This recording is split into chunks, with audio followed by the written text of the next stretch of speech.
They say peaceful neighborhoods hide the loudest secrets. Ours looked like it belonged in a magazine. Every lawn trimmed, every house identical, every mailbox perfectly aligned. But beneath the surface, drama brewed like a storm cloud dotted all. Came crashing down one morning. I was sipping my coffee when I saw the flashing red and blue lights painting the street outside. A police cruiser had pulled up by Willowbend Circle, the fancier end of our subdivision. The officers weren't in a hurry. Calm, focused. They walked past flower beds and porch swings until they reached the Henderson house from my window. I watched as they placed Derek Henderson, a lanky 17-year-old, in handcuffs.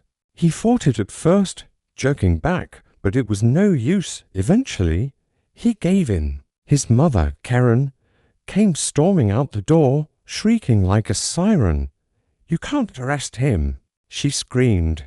"He's protected by HOA rules." One of the officers responded without even raising an eyebrow. "Mum, vandalism is illegal. Doesn't matter what the HOA says." Karen's face went crimson, but deep down, I think even she knew this was long overdue. Let me backtrack. My name's Jake Morrison.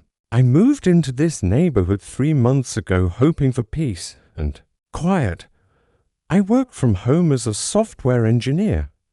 I saved for years to buy my first house, a cozy little place tucked into a quiet street.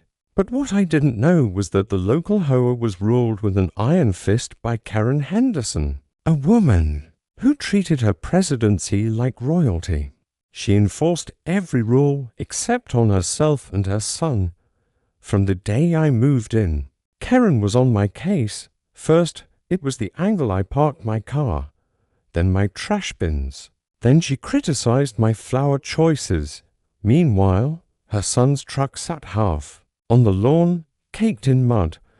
But I kept my head down until the night I heard glass shatter. My car's windshield was smashed, the hood covered in spray paint. But Karen forgot one thing. I had security cameras, and they caught Derek in the act. I handed the footage to the police. That led to his arrest. Karen came unhinged. "We deal with things internally here," she yelled. "Not when it involves felony damage," said the officer. And just like that, the mask came off. After the incident, neighbors who had stayed silent began speaking up. Turns out, Karen had fined elderly residents for non-compliant decorations and even punished a family for installing a wheelchair ramp at the next HOA meeting. I showed the video. Then others stood up, stories poured in. The vote was unanimous. Karen was removed. She tried to fight it, claiming it was a coup. But the truth? She lost control because she abused it.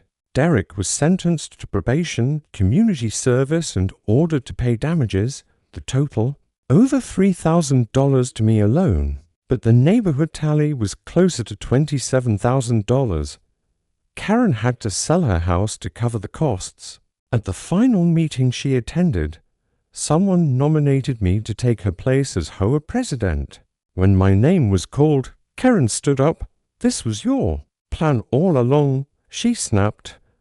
I looked her in the eye. "No, Karen, this was yours." She left quietly. And now, the neighborhood's never been more peaceful.